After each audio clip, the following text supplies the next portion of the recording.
Yep, coffee. Ever go camping? What's the first thing you need in the morning? Gotta get up, make a fire before you can even have your first cup of coffee, right? So today I went and tried to find some easy way for coffee, because you have all these gizmos and gadgets, and you gotta bring the coffee, and you gotta bring the filters, and you gotta bring the little, gizmo to pour it into, or you could go instant. We're not even gonna talk about that. Yes, I used to be an instant coffee person, and I was corrected of the error of my ways. You can buy Folger little dip-in coffee tea bags, but what if you make your own tea bags using your coffee? So that was my little experiment today, to see how that would go, see how that would work, because I'm a Dunkin' girl. I like my Dunkin' coffee. I want my Dunkin' coffee, and it turned out pretty good. So come along, let me show you what I did.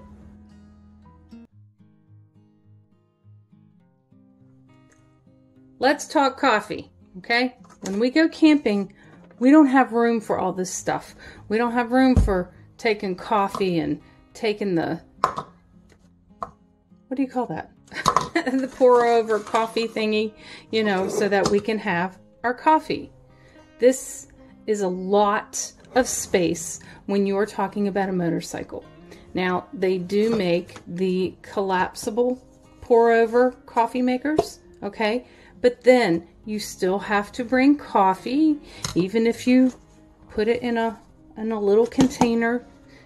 Then you get the little spoon and the little filters and whatever you need, okay? So, came up with an idea. What if we took this and we put the coffee in here, and we folded it up, and we stapled it like a tea bag. Then throw it into our container and add our water. Let that sucker sit and steep, and let's see what happens.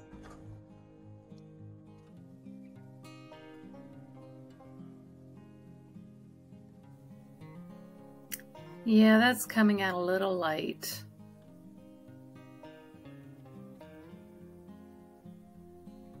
A little bit too light for coffee.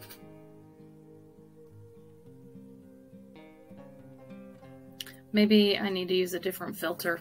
I used a number 2, and it's a little bit thicker. Maybe I'll just use a regular coffee filter and see how that does. So I finished putting together my little coffee tea bag. It sure ain't pretty. I'll have to figure that out a little better. Not that it matters. And I have my water ready to go. And I actually heated it up hotter this time. Last time I put it in I just ran the water through the Keurig. So this time I'm going to get my trusty Yeti, throw my super hot water in there, and I put the lid on it just to help let it steep a little. And I'm going to set the timer for 4 minutes and see what we got. See you back in a minute. Okay, time's up. We are at 4 minutes, and let's see what our coffee looks like. Oh, that looks like tea. Well, that don't look good, does it? Okay. Tell you what, we're gonna throw this back in here. Put the lid back on. Swirl it around a little bit. Let's see, let's add a couple more minutes, see what happens. Okay, I put it on for 2 more minutes, so technically it's at 6 minutes of steeping. Alright, that looks a lot better. Probably still not dark enough for some coffee drinkers, but I will say that worked out pretty well instead of having to take everything with you.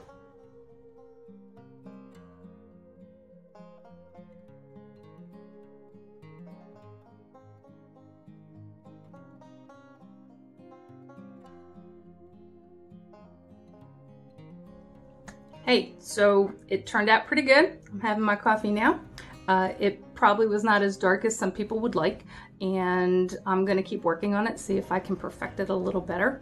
I did find that there are some pour over coffees that you can buy, and they were just a little too pricey for me, for my budget. So, and I'm a Dunkin' girl. I like my Dunkin' coffee. So I will see y'all on the flip side. I'll let you know if I come up with something better in the future.